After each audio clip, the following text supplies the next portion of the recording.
स्वर्ग में भ्रमण कर रहे नारद जी ये देखकर बड़े हैरान थे कि धरती पर वह लोग तो बहुत खुश हैं जो धन के पीछे भागते हैं और वे लोग बड़े दुखी हैं जो भगवान की भक्ति करते हैं। इस विचार से ग्रस्त नारद जी काफी परेशान हो गए और जब उनसे रहा नहीं गया तो वह सीधे पहुंचे बैकुंठ धाम इस प्रश्न का समाधान पाने के लिए भगवान विष्णु के पास। नारद जी जैसे ही भगवान विष्णु जी के धाम पहुंचे, भगवान विष्णु उनके मन की बात पहले से जानते थे। विष्णु भगवान ने नारद से कहा, चलो धरती लोक पर चलते हैं और आपके प्रश्न का समाधान पाते हैं।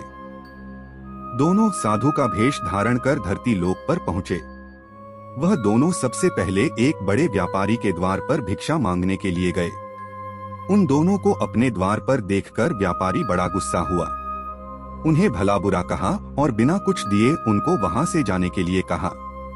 जाते जाते साधु के रूप में भगवान विष्णु ने उसे आशीर्वाद दिया कि तुम्हें और भी ज्यादा धन मिले। नारद जी को यह देखकर बड़ा आश्चर्य हुआ, लेकिन वह कुछ नहीं बोले और भगवान विष्णु के साथ चलते रहे। थोड़ी देर बाद वह एक बूढ़ी माँ की कुटिया पर पहुँचे। वह गरीब बूढ़ी एक छोटी सी कुटिया में रहती थी।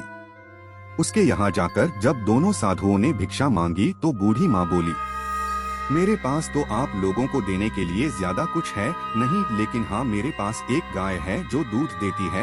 अगर आप चाहो तो मैं उस गाय का दूध दोह कर लाती हूँ।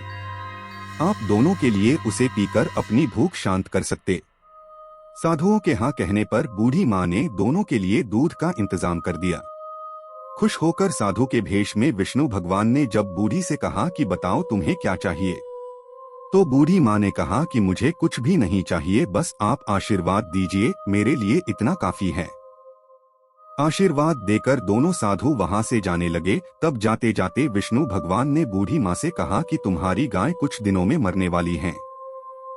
वहां से थोड़ा आगे जाने पर नारद जी बड़े परेशान हो गए और विष्णु भगवान से बोले, यह कैसा न्याय है भगवान आपका?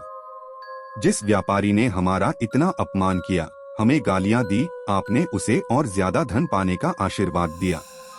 और इस बूढ़ी माँ को जिसने हमारी इतनी सेवा की, हमारे लिए दूध की व्यवस्था की, उसे आप कहते हैं कि उसकी गाय जो कि उसके जीवन का आखिरी सहारा है वह भी मर जाएगी, ऐसा क्यों? नारद जी के सवालों को शांत करने के लिए भगवान जी ने चेहरे पर मुस्कान के साथ कहा कि मैंने उस व्यापारी को जो आशीर्वाद दिया दरअसल वो उसके लिए शाप था। उस व्यापारी का मन पूरी तरह से धन कमाने में फंसा हुआ है और अगर उसे और ज्यादा धन मिलेगा तो वह आखिरी समय तक उसी धन के पीछे भागता रहेगा और अगले जन्म में सांप बनकर उसके पास कुंडली मारकर बैठा रहेगा। और रही उस बूढ़ी माँ की बात, तो कुछ बूढ़ी माँ का पूरा ध्यान अच्छे कामों में और भगवान भक्ति में था। हाँ, सिर्फ थोड़ा सा मन उसका उस गाय में अटका हुआ था और वह अपने आखिरी समय में उस गाय के मोह में यह चिंता करती रहती कि उसके जाने के बाद इस गाय का क्या होगा, क्या कोई उसे हानि पहुंचाएगा या मार डालेगा, और वह पूरी तरह से मुक्त नहीं हो पाती। बस यही कारण था कि मैं चाहता हूँ कि आखिरी समय में उसका ध्यान पूरी तरह मेरी तरफ रहे, ना कि इस गाय की तरफ। भगवान विष्णु के समझाने के बाद और इस पूरी घटना के बाद नारद जी का मन पूरी तरह से शांत हो गया और वह खुशी खुशी स्वर्ग लोक लौट गए। दोस्तों, छोटी सी ये कहानी हमें कहती है कि हमें अपना जीवन अच्छे कामों में समर्पित करना चाहिए ताकि अंत के समय में भी हम अच्छे कामों के बारे में सोचें और भगवान के बारे में सोचें और इस जन्म मरण के बंधन से मुक्त हो सके।